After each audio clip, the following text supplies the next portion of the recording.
우리 함께 보실 하나님 말씀 마가복음 5장 1절에서 20절까지 말씀입니다. 마가복음 5장 1절에서 20절까지 말씀, 저와 여러분이 한 절씩 나눠서 읽고 마지막 절은 함께 읽겠습니다. 1절을 제가 먼저 읽겠습니다. 예수께서 바다 건너편 거라사인의 지방에 이르러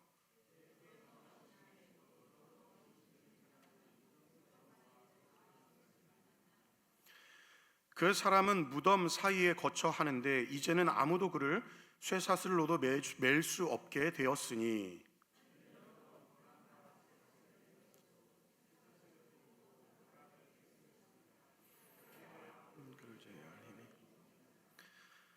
밤낮 무덤 사이에서나 산에서나 늘 소리 지르며 돌로 자기의 몸을 해치고 있었더라. 큰 소리로 부르짖어 이르되 지극히 높으신 하나님의 아들 예수여, 나와 당신이 무슨 상관이 있나이까? 원하건대 하나님 앞에 맹세하고 나를 괴롭히지 마옵소서 하니,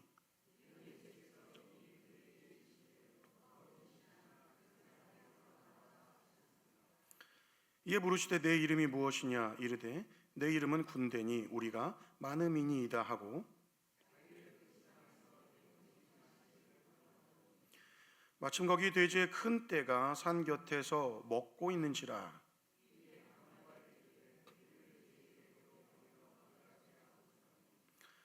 허락하신데 더러운 귀신들이 나와서 돼지에게로 들어가매 거의 2,000마리 되는 떼가 바다를 향하여 비탈로 내리달아 바다에서 몰사하거늘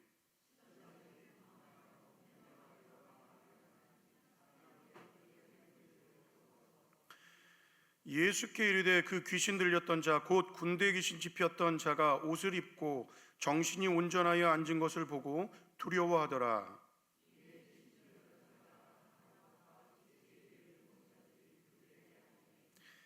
그들이 예수께 그 지방에서 떠나시기를 간구하더라. 함께 읽습니다. 예수께서 배에 오르실 때에 귀신 들렸던 사람이 함께 있기를 간구하였으나 허락하지 아니하시고 그에게 이르시되 집으로 돌아가 주께서 내게 어떻게 큰 일을 행하사 너를 불쌍히 여기신 것을 내 가족에게 알리라 하시니, 함께 있습니다. 그가 가서 예수께서 자기에게 어떻게 큰 일 행하셨는지를 데가볼리에 전파하니 모든 사람이 놀랍게 여기더라. 아멘. 절망 가운데 찾아오신 은혜라는 제목으로 여러분과 함께 말씀을 나누기를 원합니다. 여러분, 우리가 지난주에 예수님께서 제자들과 함께 배를 타고 바다를 건너신 그 이야기 기억하시죠? 그죠? 지난주에 우리 그 말씀을 나누었습니다. 예수님께서 제자들과 함께 그 갈릴리 바다를 건너실 때에 폭풍이 일었습니다. 그리고 제자들은 그 폭풍으로 두려워하여서 예수님께 죽게 됐습니다. 돌봐주세요. 막 이렇게 소리치면서 예수님을 깨우고, 예수님은 바람과 바다들을 꾸짖으시고 잠잠하게 하셨습니다. 그리고 그 위험을 무릅쓰고 그 험한 바다를 건너서 도착한 곳이 바로 오늘의 본문의 무대인 거라사인의 지방인 것입니다. 예수님께서는 왜 그런 위험을 감수하시면서 그곳에 가셨을까? 여러분, 그것은요, 오늘 본문에 그 한 사람을 만나기 위해 예수님께서 가신 것입니다. 이 사람은 사실 이름도 나오지 않습니다. 근데 그 사람은요, 무덤에 살았고요, 사람들과 함께 살 수 없었습니다. 육체도 마음도 다 무너져버린, 자기 자신도 잃어버리고 그냥 귀신 들려서 무덤에 살아가고 있던 그 한 사람, 예수님께서 그 사람 때문에 그곳에 가신 겁니다. 예수님께서 그 한 사람을 위해서 폭풍을 뚫고 바다를 건너서 그 땅에 찾아가셨다라는 것이죠. 그리고 그 주님께서는요, 동일하게 오늘 우리에게도 찾아오십니다. 아무도 나를 이해해 줄 수 없는 그런 상황 속에서 나에게 닥친 그 문제가 너무나 복잡하고 힘들어서 누구에게 말할 수 없는, 그리고 기도조차도 나오지 않는 때로는 그런 절망적인 상황 속에 있는 우리에게 주님께서 찾아오신다라는 겁니다. 오늘은요, 단순히 예수님께서 기적을 베푸셨다 그것을 말하는 것이 아닙니다. 절망 속에 빠져서 어떠한 것도 할 수 없는 그러한 인생 가운데 찾아오셔서 생명을 주시고 회복하시는 그 예수님의 놀라운 은혜를 보여주는 복음의 메시지를 담고 있다는 겁니다. 우리는 오늘 이 말씀을 통하여서 예수님께서 베풀어 주신 그 복음의 은혜가 얼마나 크고 놀라운 것인지 우리 모두가 함께 누릴 수 있기를 주님의 이름으로 축복합니다. 여러분, 예수님은요 어느 누구도 해결할 수 없는 그런 절망 가운데 있는 그 한 사람에게 찾아오십니다. 거라사인의 지방에 있는 그 한 사람, 그 사람은요 모든 그 지방에 있는 사람이 다 알던 사람입니다. 귀신 들린 자, 그것도 많은 귀신, 군대 귀신이 들렸던 사람. 그 사람의 상태는 너무나 처참했습니다. 아까 초대에 살짝 말씀드린 것처럼 무덤 사이에 살고 있었고요, 쇠사슬과 쇠고랑이 묶여져 있는데 그게 통제가 안 돼요. 다 끊어버릴 만큼 통제가 되지 않나. 밤낮으로 소리를 지르고 자신의 몸을 해하고 옷도 제대로 걸치지 않은 채 사람들과 어떤 관계도 맺을 수 없는, 자기 스스로와도 관계를 맺을 수 없는 완전히 무너져 버린, 그냥 그 사람은요 그냥 육체적인 고통을 당하거나 뭐 정신적인 병을, 그런 정도의 증상이 아니라는 겁니다. 영적으로 완전히 무너져 버린 인간의 적나라한 모습을 우리에게 보여주고 있는 것입니다. 성경은 그 사람을 향해서 더러운 귀신이 들렸다 그렇게 말합니다. 더러운 귀신. 오늘 본문에서 이 더럽다라는 표현을 귀신 앞에 3번이나 붙여서 이야기하고 있습니다. 더러운 귀신. 그 사람을 통제하고 고통스럽게 했던 그 귀신은 어떤 존재예요? 더러운 존재라는 거예요. 더러운 존재. 더럽다라는 것은요 단순히 그냥 깨끗하고 더럽다 그 얘기를 하는 게 아닙니다. 불결하다는 얘기를 하는 게 아니에요. 하나님과 완전히 관계가 단절되어진, 완전히 끊어진 상태를 말하는 게 바로 오늘의 이 더럽다라는 말입니다. 즉 귀신은 어떤 존재입니까? 거룩하신 하나님과는 완전히 끊어져 버린, 완전히 정반대에 있는 그런 존재임을 오늘 본문은 더럽다는 표현을 통해서 우리에게 말해주고 있는 겁니다. 그렇기 때문에 그 더러운 귀신은요 하나님의 형상대로 지음받은 그 인간을 파괴하는 게 그 존재의 목적인 거예요. 귀신은요 그 사람 안에 머물면서 그를 파괴하고 그의 정체성을 무너뜨리고 사람들과 격리시켜서 자기 스스로를 해치면서 살아가게 만든 게 바로 그 마귀 사탄이라는 것이죠. 그래서 이 마귀는요 인간을 파괴하고 하나님의 형상을 훼손하는 거기에 집중합니다. 여러분, 이게 마귀의 본질입니다. 요한복음 10장 10절에서는요 분명하게 이렇게 말합니다. 도둑이 오는 것은 도둑질하고 죽이고 멸망시키려는 것뿐이요. 여러분, 마귀를 말하는 것이죠. 마귀는요 이 도둑질하고 우리를 망가뜨리는 파괴자입니다. 파괴자. 인간의 삶을 망가뜨리고 관계를 무너뜨리고 결국은 멸망에 이르게 하는 것이죠. 오늘 본문에 나온 것처럼 직접적으로 그렇게 역사하기도 하지만 세상의 배후의 뒤에 숨어서 사람들을 망가뜨리는 그 주범이 바로 누구냐면 바로 사단, 우리의 원수 마귀라는 것입니다. 세상에 많은 사람들이 쾌락을 향해서 달려가면서 요즘에 특별히 많이 대두되는 게 뭡니까? 마약 아닙니까? 마약. 마약은 인간 파괴의 끝판을 보여주는 것 아닙니까? 쾌락을 추구하다가 결국 어디까지 몰아갑니까? 그 마약이 사람 죽는 데까지 몰아가는 거예요. 여러분, 겉으로 마귀의 역사가 보이진 않지만 그 배후에서 역사하는 것은 우리는 이 말씀을 비춰볼 때 분명하게 알 수 있는 것이죠. 마귀 역사는 매우 현실적이고 매우 강력합니다. 그리고 오늘 5장에서는 분명히 그 마귀가 인간 가운데 역사하는 걸 보게 되는 것이죠. 오늘 이 귀신은요 자기가 거할 거처를 찾고 있습니다. 귀신은요 분명히 영적 존재이지만 육체 안에 거하면서 더 강한 영향력들을 나타내고 싶어 합니다. 근데 예수님께서는 어떻게 하십니까? 그 귀신을 인간에서 쫓아내시죠. 그러니까 그 귀신이 뭐라 그래요? 예수님께 돼지떼 안에 들어가게 해달라고 요청하죠. 그리고 그 돼지떼 안에 들어가가지고 미쳐 날뛰면서 바다를 향해서 몰살하게 되어지잖아요. 여러분, 이 장면은요 귀신의 본질이 얼마나 파괴적인지를 분명하게 보여주는 거예요. 그가 사람에게 있든 동물에게 있든 어디에 있든 간에 결국 멸망을 향해 몰고 가는 존재가 바로 사단이고 마귀다라고 우리에게 말해주고 있는 것입니다. 여기 중요한 포인트가 있습니다, 여러분. 귀신은요, 결국 사람을 지키지 않습니다. 여러분, 무당들 보시지 않습니까? 무당들. 그 주인을 닮아간다고요. 무당의 얼굴을 보십시오. 무당 보면요, 얼굴이 점점 어떻게 돼가요? 아름다워지지 않아요. 점점 사나워지죠. 그 주인 마귀를 닮아가는 것이죠.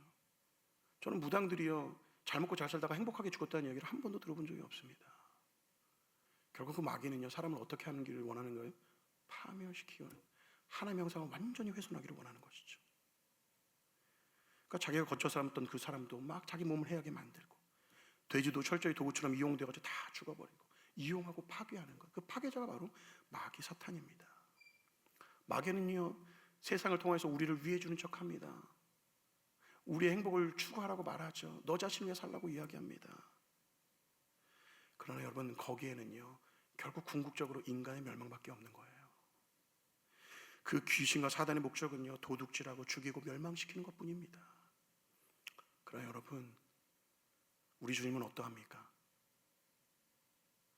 모두가 버려버린 그 인생을, 사람들도 두려워하고 다 묶어놓고 떠났던, 외면했던 그 사람을 예수님은 찾아오신다라는 거예요.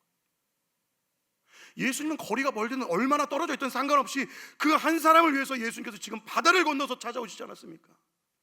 그 한 사람 바라보시면서, 아무도 가치 없다고 말하는 그 한 사람, 아무도 소용없다고 말하고 아무도 쓸모없다고 말하고 아무도 가까이 하지 않는 그 한 사람을 위해서 예수님께서 찾아오셨다라는 거예요. 하나님이 그분의 형상을 만든 인간을 얼마나 사랑하시는지를 여기서 볼 수 있는 겁니다. 여러분, 우리의 구원도 마찬가지죠. 죄로 무너져서 죽을 수밖에 없는 인생, 어떠한 가치도 찾아볼 수 없는 우리에게 주님께서 찾아오셔서 우리를 위해 십자가에 죽어주시고 우리를 위해 생명을 주시고 그분의 모든 것을 주시지 않았습니까? 우리를 향한 사랑이 얼마나 큰지 분명히 보여주는 것이죠. 어떠한 가치가 없다 할지라도 하나님의 형상 만든 그 존재 자체를 귀히 여기시고 사랑하시면서 그 한 사람에 의해서 모든 것을 쏟아부어 주시는 그 예수님의 사랑, 포기하지 않는 그 예수님의 사랑, 그 사랑이 지금 오늘도 우리와 함께 하시는 줄 믿습니다. 그분은 찾아오시고 계속해서 말씀하여 주시고, 우리가 그분 안에 거할 때까지, 우리가 그분의 말씀에 순종하실 때까지, 순종할 때 계속해서 우리를 말씀하시고 인도해 가시고 이끌어 가셔서 주님 닮아가게 하시는 분이 우리 주님이신 줄 믿습니다. 그렇게 예수님께서 명령하시자 귀신이 떠나가고 어떻게 됩니까? 그 사람이 온전해졌습니다. 앉아서 예수님의 곁에 있어서 예수님의 말씀을 듣고 생각할 수 있을 정도로 그 사람이 완전히 회복되어졌다는 거죠. 누가 봐도 그 사람은 완전히 망가진 인생이었어요. 어느 누구도 회복할 수 없다고 말하는 인생이었다는 거죠. 근데 예수님을 만나니까, 예수님이 그 안에 역사하니까 비로소 사람다운 사람이 되었다는 거예요. 여러분, 인간 누가 만드셨습니까? 사람이 만들었습니까? 여러분이 여러분을 만들었습니까? 우리는 우리를 만들지 않았어요. 그렇기 때문에 우리 인생의 목적이 뭔지 몰라요, 우리는.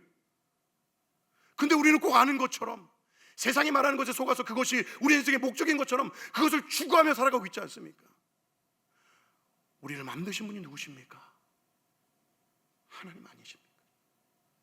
그분이 우리 인생의 목적을 만드셨기 때문에 그분만이 아시는 거예요.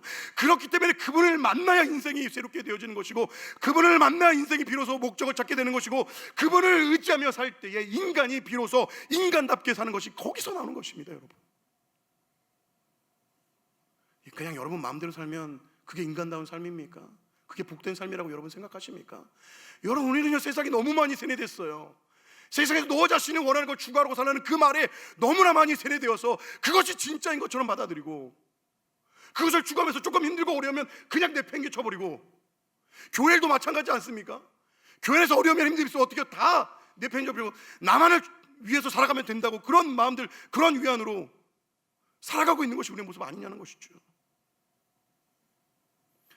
근데 그 주님이요, 어떻게 하십니까? 그런 자라도 찾아오십니다. 어떤 절망 가운데 있는 자는 찾아오셔서 그들의 외로움과 그의 상처, 습관적으로 짓는 그 죄악들, 반복되는 실패 속에서, 때는 중독되어진 내 삶 가운데 주님이 찾아오신다는 거예요. 그리고 그 고통 가운데 주님께서 함께 하십니다. 주님은요, 인간의 고통을 모르지 않으세요. 인간이 당할 수 있는 최악의 고통을 예수님은 다 당하셨어요. 예수님은 30년의 신간은 인간이랑 똑같이 살아오셨어요. 왜 그 위대하신 주님께서 못하러 그렇게 할 이유가 무엇이 있었겠습니까? 그렇게 하지 않으시면 인간을 이해하지 못하십니까? 근데 왜 굳이 예수님께서는 이 땅에 오셔서 인간과 똑같은 모양으로 탄생하셔서 30년의 인생을 아무 사역도 하지 않고 그냥 똑같이 인간과 같이 살아오셨냐는 거예요. 그것은 여러분 우리를 위한 거예요. 우리를 위한 거. 예수님이 나와 같은, 그렇기 때문에 나의 모든 것을 이해할 수 있는 분이지, 예수님이 우리의 이해의 수준까지 내려서 우리에게 맞춰주실 거라는 거예요. 그 주님께서 찾아오세요. 바다를 건너서 그 가치 없는 그 인생에게 찾아오셔서 달려오셔서 우리 안아주시는 그 예수님. 세상은요 인간을 수단으로 봅니다. 여러분 직장에서 일하면서 여러분 그런 것들 느끼지 않습니까? 돈을 벌기 위한 수단처럼 우리를 사용하지 않습니까? 근데 예수님은요 우리가 세상에서 말하는 그런 가치와 전혀 무관하게 우리 존재 자체를 귀히 여겨주신다는 거예요. 우리 존재 자체를. 사탄은요 인간을 파괴하려고 하지만 예수님은 회복하십니다. 예수님은 회복시키십니다. 여러분 우리가 이것을 생각하면요 예수님을 붙들지 않을 이유가 없는 거예요. 근데 왜 그렇게 세상을 의지하십니까? 근데 왜 그렇게 돈을 붙들고 아웅바웅하면서 살고 있습니까? 왜 세상에 있는 그것이 전부인 것처럼 그것을 붙들며 살고 있느냐는 거예요. 여러분 깨달으셔야 돼요. 성령 하나님 지금 이 시간 내 머리 가운데 내 삶 가운데 찾아오셔서 이 진리를 분명히 깨닫게 해주셔서 예수님만 붙드는 인생 되게 하여 주십시오. 이 밤에 우리가 그렇게 기도하면서 그 주님의 회복, 주님을 만나는 그 은혜가 우리 가운데 충만하기를 주님의 이름으로 축복합니다. 여러분 귀신은요 오늘 본문 6절 보면 예수님 앞에 엎드립니다. 엎드리는 것 같아요. 그러나 주인으로 모시지 않아요. 그분의 말씀에 순종하지 않는다는 거예요. 귀신들을 잡으세요. 6절에 보니까 예수님 멀리서 보자 막 달려와서 엎드려가지고 막 절합니다. 표면만 보면 굉장히 겸손하고 열정적인 모습 같아요. 근데 그 입에서 뭘 말하고 있습니까? 7절에 보니까 지극히 높으신 하나님의 아들 예수여 나와 당신이 무슨 상관이 있나이까? 원하건대 나를 괴롭히지 말라. 여러분 겉으로 엎드려 절했지만 실상은 예수님의 주권과 그분의 명령을 거부하고 자기 원함만 주장하고 있는 거예요. 나름대로 반응한 것처럼 보이지만 복종은 없고 자기 욕구만 있는 것입니다. 뭐 귀신 그럴 수 있지? 우리의 모습을 돌아보잖아요. 우리의 모습. 우리의 신앙을 돌아보아야 됩니다. 우리의 신앙도 이와 같을 수 있어요. 예배 참석하고 찬양을 드리고 예배를 하고 기도를 드립니다. 근데 정말 중요한 것은 실제적으로 그 예수님의 말씀 앞에 내가 복종하고 있는가? 나의 삶에서는 어떤 열매를 맺고 있는가? 말로 복종하는 것이 아니라 말로는 마귀도 합니다. 그러나 그 삶에서 어떤 열매를 맺고 있는가? 나무는 그 열매를 보아서 안다고 분명히 주님께서 말씀하셨습니다. 여러분은 어떤 열매를 맺고 있습니까? 주님의 말씀에 복종하는 삶을 살고 있습니까? 아니면 내 바램만 소원만 반복하면서 간구하면서 그것을 달라고 요구하고만 있지 않습니까? 여러분 신앙은요 감정이나 열정의 문제가 아니라 복종과 순종의 문제입니다. 하나님을 주인으로 모신 자는 하나님의 말씀에 순종하는 것이 당연합니다. 하나님 나라의 백성은 그 주인 되고 왕 되신 하나님의 말씀에 복종하고 순종하는 것이 마땅합니다. 그것은 억압하는 것이 아니에요. 그것은 부당한 요구를 하는 것이 아닙니다. 여러분 우리나라에 살려면 우리나라의 법을 지키는 것이 당연한 것 아닙니까? 그렇다면 하나님 나라에 살려면 하나님의 말씀에 순종하는 것이 당연한 것 아닙니까? 주의 말씀에 순종하는 여러분 되기를 축복합니다. 기꺼이 즐거이 순종할 수 있기를 축복합니다. 마땅히 순종해야 되는 거예요. 마땅히. 예수님 귀신에게 그렇게 명령하셨죠. 그리고 귀신은 결국 쫓겨납니다. 우리 주님의 그 능력의 말씀에 어찌할 바가 없는 것이죠.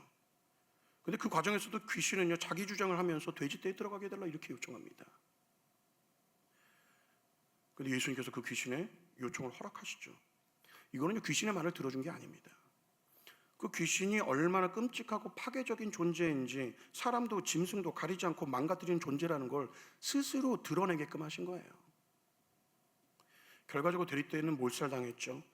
그리고 귀신 들린 그 사람은 어떻게 해요? 온전히 회복되었습니다. 놀라운 기적 아닙니까?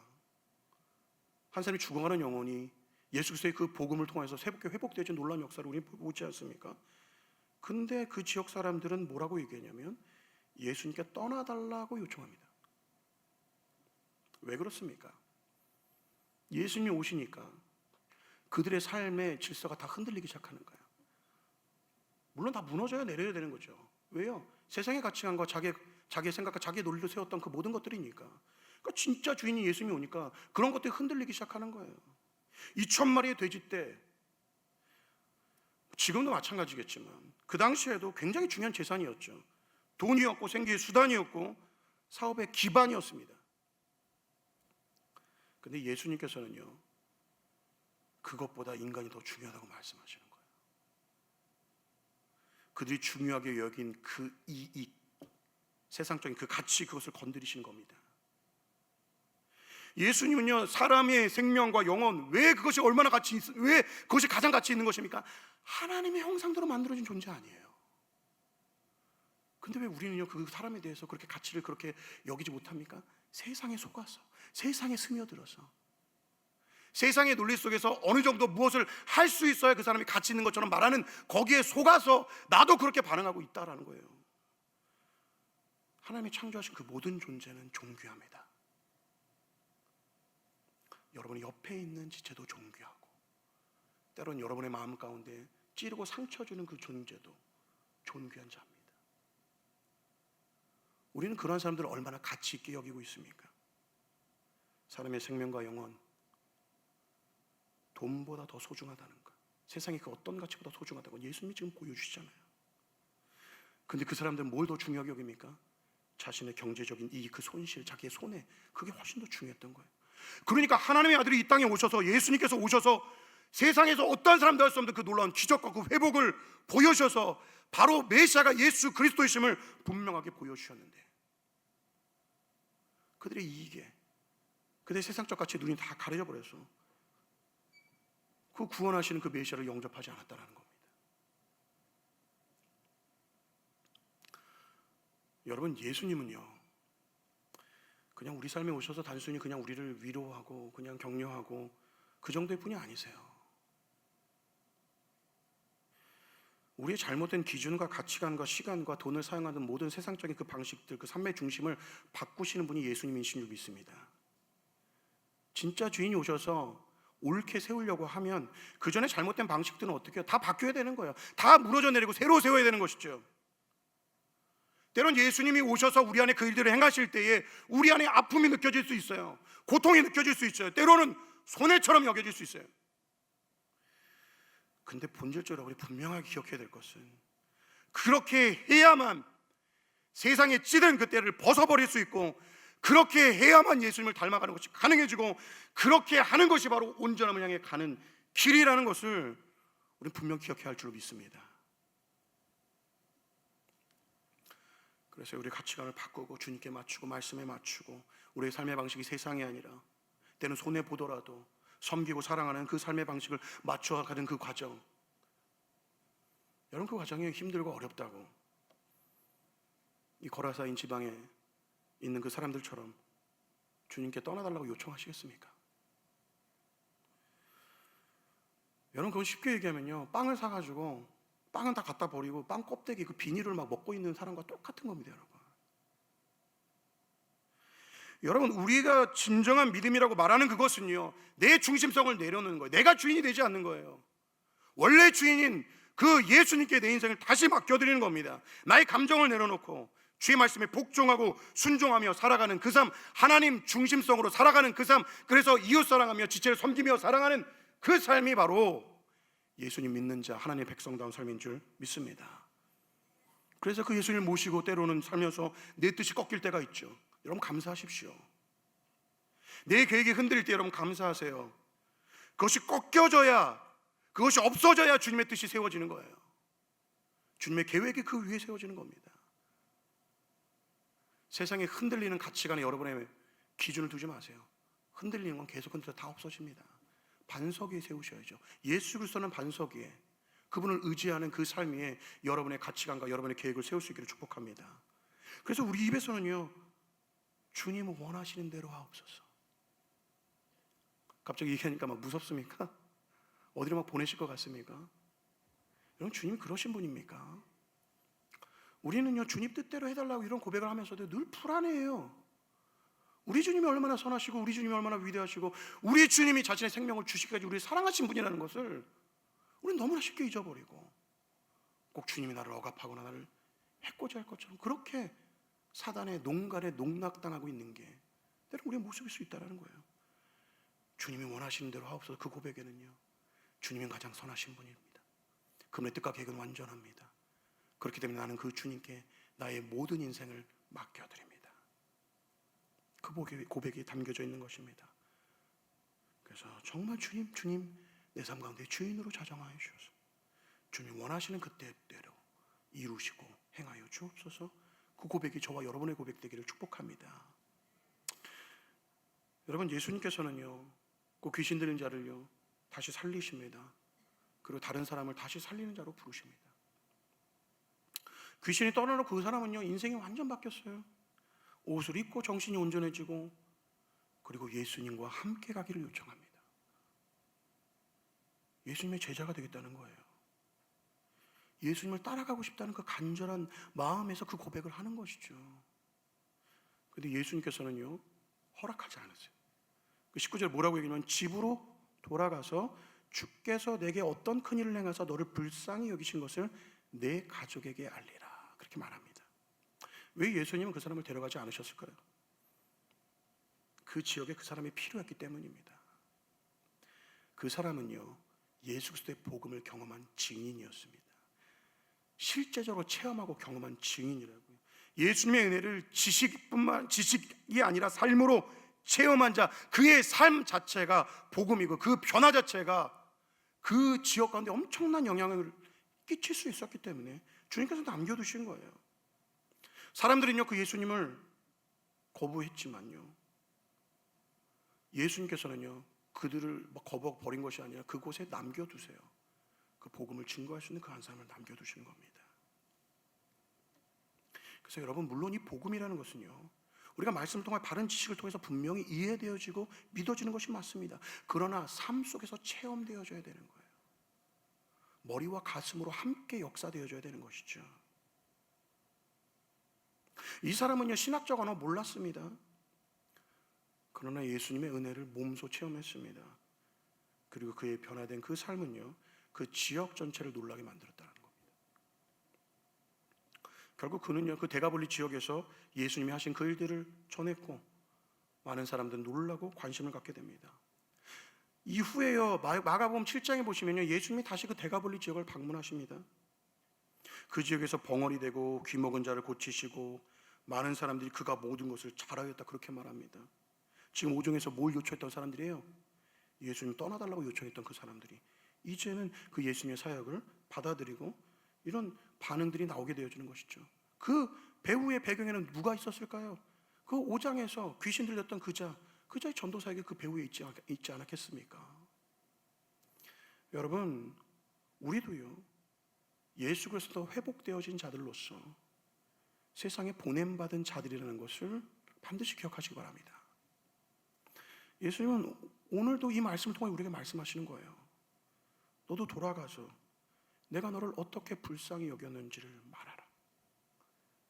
네가 어떻게 그 은혜를 입었는지 말하라는 거예요. 여러분, 복음이라는 것은요, 거창한 설명이 아니에요. 성경의 모든 것을 다 알아야 말할 수 있는 것이 아닙니다. 복음은요, 내가 만난 예수님으로부터 시작되는 거예요. 우리가 속해 있는 그 자리에서요, 내가 있는 그 자리에서 가장 아름다우신 그 주님, 가장 좋으신 그 주님, 그 주님을 나눌 수 있기를 축복합니다. 화려한 언변이 아니더라도, 때론 말을 잘하지 못하더라도 괜찮습니다. 성령께서 그 입을 주관하셔서 말하게 하시면 되는 것 아닙니까? 여러분, 주님을 만난 그 기적과 같은 일들, 놀라운 일들 얼마나 우리 삶 가운데 많이 있습니까? 여러분, 그것은요, 가치 없는 것이 아니라 가장 가치 있는 겁니다. 그 이야기를 나누셔야 돼요. 그래서 그분의 영광을 드러내십시오. 세상 가운데 그분의 영광을 드러내고 우리의 말을 통하여, 우리의 삶을 통하여서 그분을 보여내는 저와 여러분 되기를 축복합니다. 그래서 우리가 어떠한 말을 하는 거에 달려있는 것이 아니라 성령 하나님, 오늘도 어떠한 사람들을 만나는데 주님, 그들에게 복음의 이야기를 하고 싶습니다. 나는 지혜가 없고 부족해서 주님, 나는 말할 수 있는 능력이 없지만 성령 하나님 나와 함께 하시오. 내가 만난 그 주님을 나의 작은 입으로라도, 나의 작은 이 언변으로도 조금이라도 주의 영광을 드러내고 나타낼 수 있도록, 여러분, 우리의 삶이 좀 그렇게 돼야 되지 않겠습니까? 우리가 어떠한 구원을 받았는데, 우리가 어떠한 용서를 받았는데 왜 그거 이야기하는 걸 주저하고, 왜 그거 이야기하는 걸 부끄럽게 생각하고, 왜 우리의 능력으로 그것을 말하는 것처럼 착각하십니까?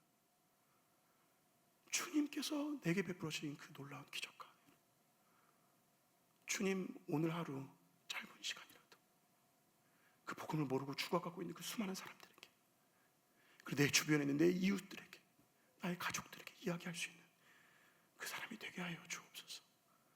이 기도가 저 여러분의 기도가 되기를 축복합니다. 여러분, 오늘 이 귀신 들렸던 이 한 사람, 사실은 이 한 사람 바로 우리의 모습 아니었습니까?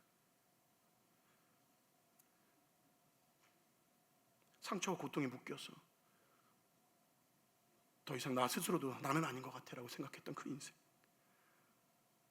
그 인생에게 예수님이 찾아오셨다. 그리고 죄로 묶인 그 인생을 해방하여 주시고 완전히 회복하여 주셔서 하나님의 형상을 회복하여 주시고, 그리고 이제 다시 세상으로 보내십니다. 우리가 오늘 말씀을 기억하면서 스스로에게 좀 질문해 보았으면 좋겠습니다. 지금 내 삶 가운데 예수님의 회복이 필요한 영역은 어디입니까? 때는 내가 제일 절망스럽게 생각하고 있는 그 영역은 어떤 영역입니까? 예수님이면 충분합니다. 그분을 의지하고 바라보십시오. 여러분, 주님께서 우리에게 말씀하실 때 여러분 그것에 진정으로 순종하고 계십니까? 아니면 내 경험이나 내 감정을 앞세우면서 그것은 아니라고 말하고 계십니까? 그리고 예수님께서 우리를 회복하여 주시고 예수님을 알게 하시고 믿게 하셨다면 이제 여러분 누구에게 그 은혜를 나누시겠습니까? 예수님은요, 절망의 끝에 있던 그 한 사람을 만나게 해서 그 바다를 건너오신 분입니다. 그 주님이 지금 우리와 함께 하십니다. 성령으로 늘 함께 하시며 우리와 동행하시고 우리도 그 증인의 삶을 요구하십니다. 그 말씀에 여러분이 아멘으로 응답할 수 있는 저와 여러분 되기를 우리 주님의 이름으로 축복합니다.